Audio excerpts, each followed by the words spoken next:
കോഴിക്കോട് ഇരുവഴിഞ്ഞിപ്പുഴയിൽ വൻതോതിൽ അറവ് മാലിന്യം തള്ളി. നിരവധി കുടുംബങ്ങൾ ആശ്രയിക്കുന്ന പുഴ മലിനമായതോടെ പ്രതിഷേധവും ശക്തമാണ്. പരിശോധനയിൽ മാലിന്യം തള്ളിയ സംഘത്തിന്റെ CCTV ദൃശ്യങ്ങൾ ലഭിച്ചു. ഇവരെ കേന്ദ്രീകരിച്ച അന്വേഷണം നടക്കുകയാണ്. അരീക്കോട് പാലത്തിന് സമീപത്തു നിന്നാണ് പുഴയിലേക്ക് മാലിന്യം തള്ളിയത്. നൂറുകണക്കിന് കുടുംബങ്ങൾ കുടിവെള്ളത്തിനടക്കം ആശ്രയിക്കുന്ന പുഴയിലാണ് ലോഡ് കണക്കിന് മാലിന്യം തള്ളിയത്. ഇതിന് സമീപത്തായി പമ്പ് ഹൗസുമുണ്ട്.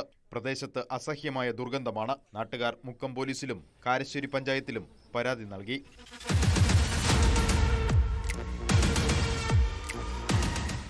പരിശോധനയിൽ മാലിന്യം തള്ളിയ സംഘത്തിന്റെ CCTV ദൃശ്യം ലഭിച്ചു. ഒരു സ്ത്രീ ഉൾപ്പെടെയുള്ള സംഘമാണ് പുഴയിൽ അറവ് മാലിന്യം തള്ളിയത്. മുക്കം പോലീസ്, കാരശ്ശേരി പഞ്ചായത്ത് സെക്രട്ടറി എന്നിവർ സ്ഥലത്തെത്തി പരിശോധന നടത്തി. കുറ്റക്കാർക്കെതിരെ കർശന നടപടിയുണ്ടാകുമെന്ന് അധികൃതർ ഉറപ്പു നൽകിയിട്ടുണ്ട്. ന്യൂസ് 18 കോഴിക്കോട്. പാലക്കാട് കാട്ടുപന്നി ഇടിച്ച് ബൈക്ക് യാത്രക്കാരന് പരിക്ക്. കല്ലടിക്കോട് കരിമ്പ 3 ഏക്കർ കുഞ്ചീരത്ത് വീട്ടിൽ K സന്ദീപിനാണ് പരിക്കേറ്റത്.